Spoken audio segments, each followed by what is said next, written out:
నమస్కారం, Shilpa TV news కి స్వాగతం. పుష్ప 2 సినిమా విడుదల సందర్భంగా నంద్యాల జిల్లా ప్రభుత్వ సర్వజన హాస్పిటల్ నందు రోగులకు వారి సహాయకులకు బుధవారం మాజీ ఎమ్మెల్యే శిల్పా రవిచంద్ర కిషోర్ రెడ్డి ఆప్తమిత్రుడు ఐకానిక్ స్టార్ అల్లు అర్జున్ అభిమానులు అన్నదాన కార్యక్రమం నిర్వహించారు. ఈ సందర్భంగా కార్యక్రమ నిర్వాహకులు పెసల శ్రీకాంత్ మాట్లాడుతూ నంద్యాల మాజీ ఎమ్మెల్యే శిల్పా రవిచంద్ర కిషోర్ రెడ్డి ఆప్తమిత్రుడు ఐకానిక్ స్టార్ అల్లు అర్జున్ నటించిన పుష్ప 2 సినిమా విడుదల సందర్భంగా నంద్యాల జిల్లా ప్రభుత్వ సర్వజన హాస్పిటల్ నందు రోగులకు వారి సహాయకులకు అన్నదానం నిర్వహించడం అభినందనీయమన్నారు. అన్నదానం నిర్వహించిన వారికి శ్రీ బ్రహ్మరాంబిక మల్లికార్జున స్వామి వారి ఆశీస్సులు ఉండాలని, వారి ఆకాంక్ష నెరవేరాలని కోరారు. ఇవాళ rising iconic star Shri Allu Arjun గారి పుష్ప 2 సినిమా విడుదల సందర్భంగా మన మాజీ ఎమ్మెల్యే గౌరవనీయులు శ్రీ శిల్పా రవిచంద్ర కిషోర్ రెడ్డి గారి ఆప్తమిత్రులు వారు ఐకానిక్ స్టార్ అల్లు అర్జున్ గారు వారి సినిమా విడుదల సందర్భంగా వారి యొక్క అభిమానులు ఈరోజు నంద్యాల ప్రభుత్వ సర్వజన ఆసుపత్రి నందు రోగుల యొక్క సహాయకులకు అన్న ప్రసాద కార్యక్రమాన్ని సాగించడం జరిగింది.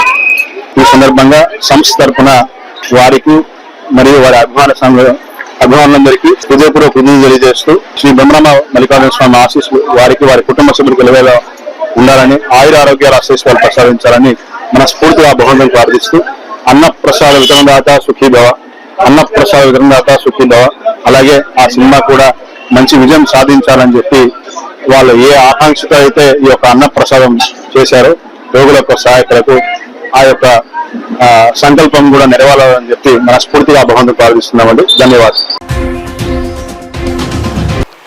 జాతీయ స్థాయిలో ఆంధ్రప్రదేశ్ రాష్ట్రంలో అందించే విద్యపై నేషనల్ అచీవ్మెంట్ సర్వే ఎగ్జామ్ ను నంద్యాల జిల్లాలో ఎంపిక చేసిన 137 పాఠశాలలో 3, 6, 9 తరగతులకు చెందిన 3,358 మంది విద్యార్థులకు నంద్యాల జిల్లా విద్యాశాఖ అధికారి జనార్దన్ రెడ్డి ఆధ్వర్యంలో నిర్వహించడం జరుగుతున్నది. ఈ పరీక్షల నిర్వహణ తర్వాత జాతీయ స్థాయిలో రాష్ట్రంలో గుణాత్మక విద్య ఎంత మేర ఉన్నదన్న అంశాలను నిర్ణయించడం జరుగుతుందని డిఈఓ పేర్కొన్నారు. ఈ మేరకు వారు పరీక్షల నిర్వహణను పరిశీలించడం జరిగింది. ఈరోజు రాష్ట్ర వ్యాప్తంగా నేషనల్ అచీవ్మెంట్ సర్వే ఎగ్జామ్ జరుగుతుంది. అందులో భాగంగా మన నంద్యాల జిల్లాలో కూడా నేషనల్ అచీవ్మెంట్ సర్వే జరుగుతుంది. ఇందుకు 20 మండలాల్లో ర్యాండమ్గా 26 మండలాలు సెలెక్ట్ చేసుకోవడం జరిగింది. 26 మండలాల్లో 6వ తరగతి, 3వ తరగతి, 3rd, 6th, 9th క్లాసెస్కి ఎగ్జామ్ కండక్ట్ చేయడం జరుగుతుంది. ఇందులో 3rd క్లాస్కి 51 పాఠశాలలు, 6th క్లాస్ సంబంధించిన 38 స్కూల్స్, 9th క్లాస్కి 48 స్కూల్స్, మొత్తం 137 స్కూల్స్లో మన నంద్యాల జిల్లాలో ఎగ్జామ్ జరుగుతుంది. 3rd క్లాస్ సంబంధించి 1052 మంది పిల్లలు, 6th క్లాస్ సంబంధించి 1046 మంది పిల్లలు, 9వ తరగతి సంబంధించి 1260 మంది పిల్లలు, మొత్తం కలిసి 3358 మంది ఈరోజు ఎగ్జామ్ రాస్తారు. ఇది నేషనల్ సర్వే. జాతీయ స్థాయిలో మన రాష్ట్రం గుణాత్మక విద్య అంటే క్వాలిటీ ఎడ్యుకేషన్ ఏమాత్రం ఉంది మిగతా రాష్ట్రాలతో పోల్చుకుంటే, లేదా మినిమం లెవెల్స్ ఎంతవరకు మన పిల్లలు అచీవ్ చేస్తున్నారు అనేది టెస్టింగ్ చేయడానికి జాతీయ స్థాయిలో నిర్వహించే పరీక్ష ఇది. దీనికి తాను వారం నుంచి అన్ని ఏర్పాట్లు చేసుకున్నాం. ఈ 137 సెంటర్లో కాను 137 ఫీల్డ్ ఇన్వెస్టిగేటర్స్ని పంపించడం జరిగింది. వాళ్ళు ఈ పిల్లలకి పరీక్ష నిర్వహిస్తారు. అంతేకాకుండా 137 మంది అబ్జర్వర్స్ని కూడా నియమించడం జరిగింది. అబ్జర్వర్స్ క్వశ్చన్ పేపర్స్ తీసుకెళ్ళి సెంటర్స్లో ఇవ్వడం, పరీక్ష సజావుగా జరిగేటట్టుగా చూడడం, అన్ని పరీక్ష అయిపోయిన తర్వాత వాటిని పరీక్ష రాసిన పేపర్లను తీసుకొచ్చి ఆర్జీఎంలో రిపోర్ట్ చేయడం జరుగుతుంది. సో తర్వాత వీటిని ఎవాల్యుయేషన్ చేసి మన రాష్ట్రంలో మన జిల్లా ఏ స్థాయిలో ఉంది విద్యా క్వాలిటీ ఎడ్యుకేషన్లో అనేది నిర్ణయించడం జరుగుతుంది. రాష్ట్ర ప్రభుత్వ ఆదేశాల మేరకు జిల్లా కలెక్టర్ సూచనల మేరకు నంద్యాల కేఎన్ఎం మున్సిపల్ ఉన్నత పాఠశాలలో బుధవారం జిల్లా వైద్య ఆరోగ్య శాఖ ఆధ్వర్యంలో విద్యాశాఖ వారి సమన్వయంతో ఎంపిక చేసిన 30 ప్రభుత్వ పాఠశాలకు చెందిన విద్యార్థులకు ఆరోగ్య పరీక్షలను నిర్వహించడం జరిగింది.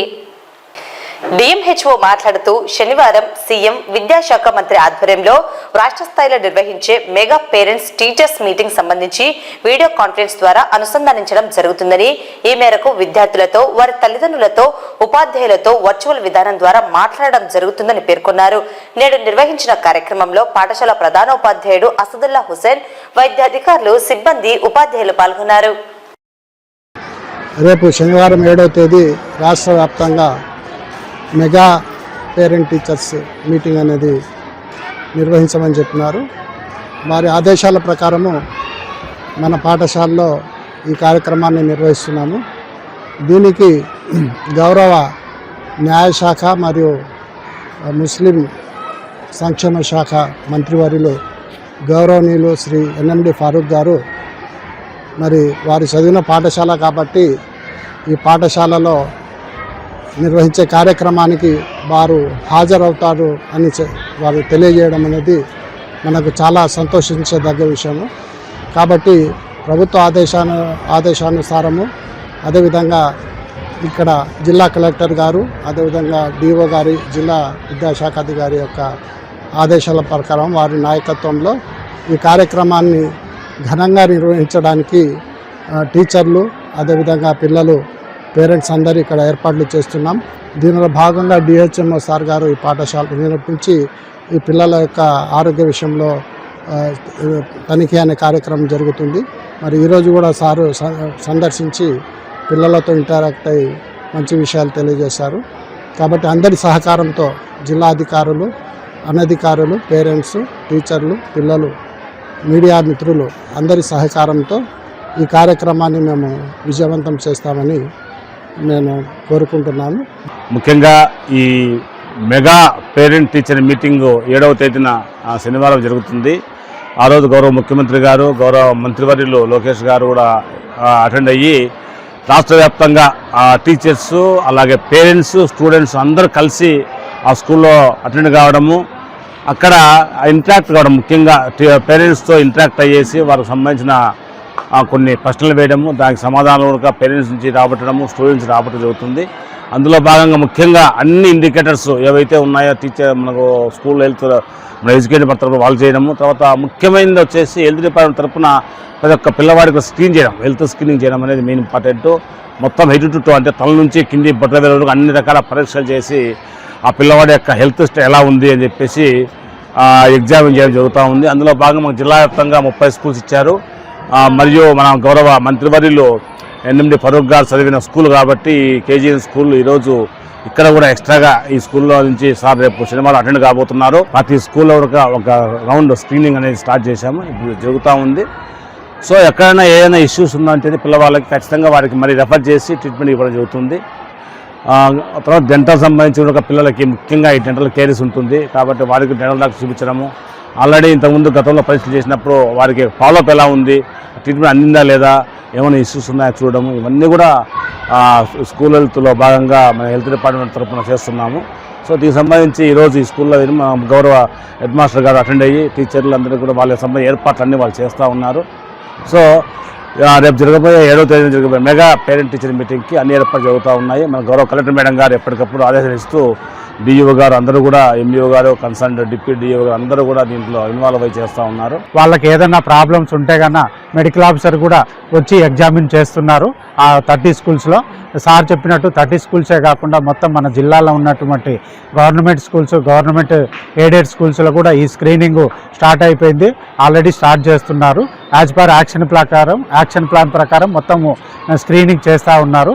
ప్రాబ్లమ్స్ 4D కండిషన్స్ ఏమన్నా ఉన్నా కానీ, అంటే పుట్టుకతో అంగవైకల్యం కానీ లేకపోతే ఏమన్నా జబ్బులు కానీ ఉన్నటువంటి కేసెస్ను ఐడెంటిఫై చేసేసి మన జనరల్ హాస్పిటల్ కానీ లేకపోతే నియరెస్ట్ పిఎస్సికి కానీ లేకపోతే డిస్టిక్ అర్లీ ఇంటర్వెన్షన్ సెంటర్ కానీ రెఫర్ చేయడం జరుగుతుంది. ముఖ్యమంత్రి చంద్రబాబు నాయుడు ఎన్నికల ముందు ప్రజలకు ఇచ్చిన హామీలలో భాగంగా విద్యుత్ ఛార్జీలు 1 పైసా కూడా పెంచమని, విద్యుత్ సరఫరా 24 గంటలు అందిస్తామని చెప్పి మాట మారుస్తూ నేడు ప్రజలపై భారాన్ని మోపడం సమంజసం కాదని సిపిఐ నాయకులు శ్రీనివాసమూర్తి అభిప్రాయపడ్డారు. సంక్షేమం, అభివృద్ధి అంటే ప్రజలపై అప్పుల భారం మోపడమేనా అని సీఎం చంద్రబాబు నాయుడిని సూటిగా ప్రశ్నించారు. మన ముఖ్యమంత్రి గారు చంద్రబాబు నాయుడు ఎన్నికలలో అధికారానికి రాకముందు నేను కరెంటు భారాలు ఒక్క పైసా కూడా పెంచను, 24 గంటలు కరెంటు అందుబాటులో ఉండేట్టు చూస్తాను, నేను హామీ ఇస్తున్నాను, నన్ను అందరు నమ్మండి అని చెప్పిన వ్యక్తి 4 నెలలు 5 నెలలు కావస్తుంది. ఈ మధ్యలో జగన్ గారు చేసినటువంటి కరెంటు భారాలన్నీ కూడా ట్రూ యాప్ పేరుతోటి తప్పనిసరిగా భరించాల్సిన పరిస్థితి వస్తుందని చెప్పి జగన్మోహన్ రెడ్డి మీద తోసేస్తున్నాడు. ఇది ఎంతవరకు సమంజసం? ఇప్పటికే దాదాపు 16,000 కోట్ల రూపాయలు ప్రజల మీద భారం మోపుతున్నాడు. రేపు డిసెంబర్ నుంచి 5,000 చిల్లర, తర్వాత 9,000 చిల్లర, ఆ విధంగా వేయాలని కోట్ల రూపాయలు వేస్తున్నారు. స్మార్ట్ మీటర్ల పేరుతోటి కూడా ఏదో 1 మీటర్ 16,000 చిల్లర ఎంత అవుతుందని చెప్పి చెప్తున్నారు. అంటే ప్రతి ఇంటికి ఇప్పుడే స్మార్ట్ మీటర్లు పెట్టేసి ప్రజలందరి మీద భారం మోపడానికి కూడా ఒక ప్రయత్నం జరిగింది. అఫీషియల్గా ఉండేటువంటి ఆఫీసులకు, కమర్షియల్ కాంప్లెక్స్లకు అంతా బిగించేసినారు. ఇంకా హౌస్ హోల్డ్ దానికి వచ్చే పరిస్థితి ఉంది. ఇది ఎంతవరకు సమంజసం? ప్రజల మీద భారాలు వేయడం కష్టం కదా. ఒక పక్కన ఏమంటున్నారు, సంక్షేమం అభివృద్ధి రెండు సమన్వయంతో తీసుకొని పోతున్నారు. అభివృద్ధి అంటే ఏమని? ప్రజల మీద భారాలు వేయకుండా నిరుద్యోగితను తగ్గించటం, ఫ్యాక్టరీ ఇండస్ట్రీస్ తీసుకుని రావటం, దాన్ని వేరే రకం చూడాల్సిన అవసరం. నువ్వు అన్ని భారాలు వేసి ప్రజలందరి మీద భారాలు వేసి నువ్వు చేసే పని ఏమిటిది? నేను లైఫ్ లాంగ్ ముఖ్యమంత్రి ఉండాలని కోరుకుంటున్నాను. మంచిదే కాదని నమ్మలే, ఎవరైనా కోరుకుంటారు ఉండాలని. తగ్గ ప్రజలకు అందించేటువంటి ఫలితాలు, ప్రజలకు అందించాల్సినటువంటి న్యాయమైనటువంటి భారాలు లేకుండా చూసే ప్రభుత్వం ఉన్నప్పుడే పురోభివృద్ధి, ఆర్థిక సంక్షేమం, ప్రజా సంక్షేమం ఆధారపడి ఉంటుంది. కాబట్టి ఇప్పటికైనా చంద్రబాబు నాయుడు ఈ భారాలు తీసేసుకొని ప్రజలందరి మీద కరెంటు భారాలు వేయకుండా తప్పనిసరి చూడాల్సిన అవసరం ఎంతైనా ఉందనేటువంటిది మేము అభిప్రాయపడుతున్నాం. నంద్యాల ప్రాంతీయ వ్యవసాయ పరిశోధన స్థానం నందు ఈ నెల 18వ తేదీ పెద్ద ఎత్తున కిసాన్ మేళాను నంద్యాల మరియు కర్నూలు జిల్లాలకు చెందిన రైతులకు నిర్వహించడం జరుగుతుందని, ఈ కిసాన్ మేళాలో రైతులు పాల్గొని విజయవంతం చేయాలని వ్యవసాయ శాఖ అధికారి జాన్సన్ పిలుపునిచ్చారు. ఈ కిసాన్ మేళాలో నిర్వహించిన కార్యక్రమాల వివరాలను వారు మీడియాకి తెలియజేశారు. నంద్యాల జిల్లా మరియు కర్నూలు జిల్లాలో ఉన్నటువంటి రైతులందరికీ కూడా ముఖ్యమైన విజ్ఞప్తి ఏమిటి అని అంటే, ఇక ఈ నెల 18వ తారీఖు ప్రాంతీయ వ్యవసాయ పరిశోధన స్థానం నంద్యాలలో ఒక పెద్ద ఎత్తున మనం కిసాన్ మేళా కండక్ట్ చేయడం జరుగుతుంది.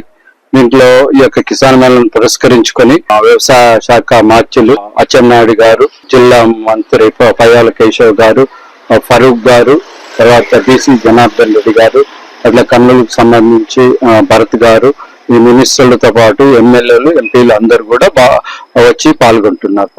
ఈ ప్రాంతంలో పండే పంటల మీద అధునాతనమైనటువంటి వ్యవసాయ పద్ధతులు, అందుకే దీని మీద థీమ్ గా ఆధునిక పద్ధతులు, దాంతో అధిక దిగుబడులు ఎలా పొందాలి అనే ఒక ముఖ్య ఉద్దేశంతో ఈ యొక్క కార్యక్రమం చేపట్టడం జరిగింది. ఏ పంటలు ఏ భూములకు సూట్ అవుతాయి, ఎంత దిగుబడిని ఇస్తాయి అనేది మనం వినడమే కాకుండా ప్రత్యేకంగా చూడడానికి అవకాశం ఉంటుంది.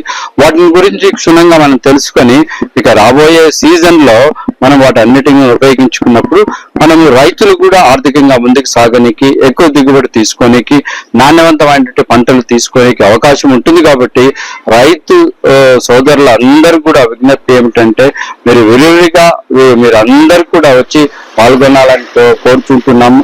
వారి యొక్క సదుపాయం కొరకు ఇక్కడ భోజన సదుపాయాలు అన్ని కూడా ఏర్పాటు చేసినాము. ఒక మినిమం 2,000 మందితో మేము కిసాన్ మేళా చేయాలనుకుంటున్నాము. అనుబంధ సంస్థలైనటువంటి ఈ యొక్క పశువు సంబంధించినటువంటిది, అట్లాగే హార్టికల్చర్ సంబంధించినది, సెరికల్చర్ సంబంధించినది, వీటన్నిటికి సంబంధించిన సంస్థలన్నీ కూడా పాల్గొంటాయి. సో వారి దగ్గర ఉన్నటువంటి సాంకేతిక పరిజ్ఞానం ఇవన్నీ కూడా రైతులకు చూపించడానికి అవకాశం ఉంటుంది.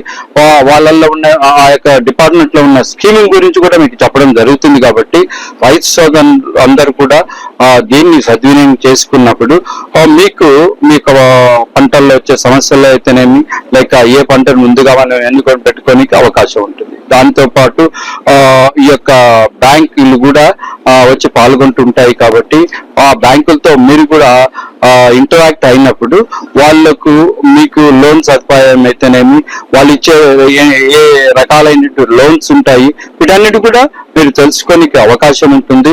కాబట్టి ఈ యొక్క అవకాశాన్ని రైతు సోదరులందరూ కూడా వినియోగించుకొని ఇక ఈ నెల 18వ తారీఖు ప్రాంతీయ వ్యవసాయ పరిశోధనా స్థానము నంద్యాలలో ఆచార్య ఇంజనీరింగ్ వ్యవసాయ విద్యాలయం తరఫున పెద్ద ఎత్తున చేపడుతున్నటువంటి ఈ కిసాన్ మేళకు అందరూ కూడా వచ్చి మంచి లాభాలు ఆర్థికంగా గాను పంటల పరంగాను నాణ్యవంతమైన పంటల పరంగాను ఆర్థిక లాభాలు పొందుతారని ఆశిస్తూ ఉంటున్నాం. అకాల వర్షం కారణంగా నంద్యాల టెక్కే వ్యవసాయ మార్కెట్ యార్డ్ నందు ఆరుబయట ఆరబెట్టిన వరి ధాన్యం నీటిపాలు కావడం జరిగిందని, ఈ వర్షం వల్ల దాదాపు 70 నుండి 80 మూటల వరి పంట నష్టం అయ్యిందని, ప్రభుత్వం నష్టపరిహారం చెల్లించి ఆదుకోవాలని రైతు ప్రభుత్వాన్ని వేడుకుంటున్నాడు.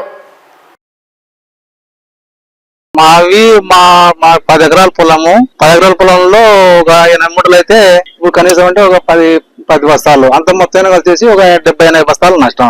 అంత నానిపోయినాయి మొత్తం ఏం లేకుండా. పేరు వల్ల నానేసింది. మన తరుగునేందుకు ఇది తరుగు లేక హైట్ అంటే ఏం లేదు, బాగుంటుండే. తరుగునేందువలన అంతా నానిపోయినాయి. అంతా ఏటగా వచ్చేసి ఒక 70-80 బస్తాలు నష్టం వచ్చింది. మళ్ళీ వచ్చిన మొలకలు వస్తాయి. అవి బాగుండే వల్ల మళ్ళీ పోసుకుంటాం. వర్షం లేకపోతే బాగుంటుంది. వర్షం వచ్చి మళ్ళీ ఇప్పుడు నానిపోతాయి, మళ్ళీ రివర్స్ అవుతాయి. ఈ అకాల వర్షానికి అంతా నానిపోయి నష్టపరిహారం ఉన్న గవర్నమెంట్ మనకు అంత సాయం చేసి మాకు కూడా బాగుంటది. సౌత్ సెంట్రల్ రైల్వే ఉద్యోగ సంఘాల ఎన్నికలు నేడు మరియు రేపు నిర్వహించడం జరుగుతున్నవి. బుధవారం ఉదయం 8 గంటల నుండి సాయంత్రం 6 గంటల వరకు ఎన్నికలు నిర్వహించడం జరిగింది. ఈ ఎన్నికల్లో రైల్వే గుర్తింపు ఉద్యోగ సంఘాలైన డిఎంఆర్కేఎస్, ఐఆర్ఎంయు, ఆర్ఎంయు, ఎస్సీఆర్ఈసీ నుండి నాయకులు ఎన్నికల్లో పోటీ చేస్తున్నారు. సీక్రెట్ బ్యాలెట్ విధానంలో ఎన్నికలను నిర్వహించారు. ఎన్నికలు సజావుగా నిర్వహించేందుకు సివిల్ రైల్వే పోలీస్ బందోబస్తును ఏర్పాటు చేయడం జరిగింది. అందరికీ నమస్కారము. South central employees Sangh Nandyal open line branch లో ఈ రోజు ఎలక్షన్స్ జరుగుతున్నాయి. ఇన్ని రోజులు రైల్వే కార్మికులు చేసిన సేవలకు గుర్తుగాను ఇప్పుడు ఎలక్షన్స్ జరుగుతున్నాయి. రైలు ఇంజన్ చేసి మా వాళ్ళు చాలా ఉత్సాహంగా ఎన్నికల్లో పాల్గొన్నారు. ఈ రోజు మేము ఈ ఎలక్షన్స్ లో దిగ్విజయంగా గెలిచి రేపు రాబోయే ఎలక్షన్స్ లో మా యొక్క ఎంప్లాయీస్ చాలా సేవా కార్యక్రమం చేయాలని ముందు కోరుకుంటున్నాము. అదేవిధంగా ఎన్పిఎస్, ఓపీఎస్ అనేది చాలా పెండింగ్ కేసు. అదేవిధంగా ఇంజనీరింగ్ లో వచ్చేసరికి కీమ్యాన్లకు డ్యూటీ రోస్టర్స్ లో కానీ, అదేవిధంగా బీట్ లెంత్ కానీ అలాంటి సమస్యల పైన, ఆపరేటింగ్ లో, రన్నింగ్ స్టాఫ్ అలవెన్స్ లో కానీ చాలా సమస్యలు ఉన్నాయి. వీటన్నిటిపైన కూడా ముందు అన్ని సాధించి ఎంప్లాయీస్ కు అన్ని సేవలు చేయడానికి ముందుంటామని మరొకసారి తెలియజేసుకుంటూ ఈ ఎలక్షన్స్ లో దిగ్విజయంగా సౌత్ సెంట్రల్ ఎంప్లాయీస్ గెలుస్తుందని నమ్ముతున్నాను. ఈ వార్తలు ఇంతటితో సమాప్తం. నమస్కారం.